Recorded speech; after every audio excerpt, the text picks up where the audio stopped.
एकीकडे सर्वत्र नववर्षाचा जल्लोष सुरू असताना सांगलीच्या अनीस कार्यकर्त्यांनी स्मशानात बसून नववर्षाचं स्वागत केलं। मिरजेच्या कैलासधाम स्मशानभूमीत अनीसने भूतशोध मोहीम राबवली। यावेळी भूताचा पुतळा जाळून नववर्षाचं जल्लोषात स्वागत करण्यात आलं।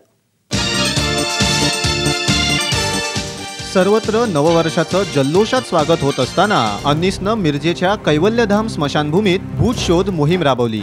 यावेळी अनीसच्या कार्यकर्त्यांनी स्मशानातच ठिय्या मारला। प्रबोधनात्मक चमत्काराचे प्रयोग सादर करून उपस्थितांचं प्रबोधन केलं। विशेष म्हणजे काल अमावस्येची मध्यरात्र असतानाही कोणतीही भीती न बाळगता महिला आणि लहान मुलांनी स्मशानातील मोहिमेत सहभाग घेतला। यावेळी भूताची प्रतिकृती असणाऱ्या काळ्या राक्षसरूपी पुतळ्याचं दहन महिलांच्या हस्ते करण्यात आलं।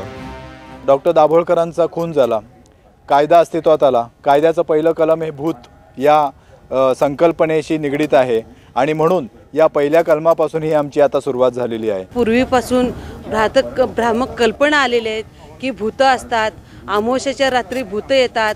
आज अमावस्याच आहे आणि हे ह्या ठिकाणी कुठेही भूतबित नाही आहेत। समाजाला आम्हाला दाखवून द्यायचं आहे की भूत कुठेही नसतात। अमावस्येला भूत भेटत नाही आणि हे फक्त कोणीतरी सांगितलं, कुठेतरी वाचलं म्हणून पटत नाही। जेव्हा स्वतःहून आपण येऊन बघतो तेव्हा आपल्याला पटतं की अरे बाबा हां हे खरंच आहे। अनीसच्या या भूतशोध मोहिमेला मिळालेला प्रतिसाद पाहता सांगलीत पुरोगामी चळवळ आणि अनीसच्या मोहिमांना बळकटी आल्याचं चित्र दिसलं। विजय पाटील, साम टीव्ही, सांगली।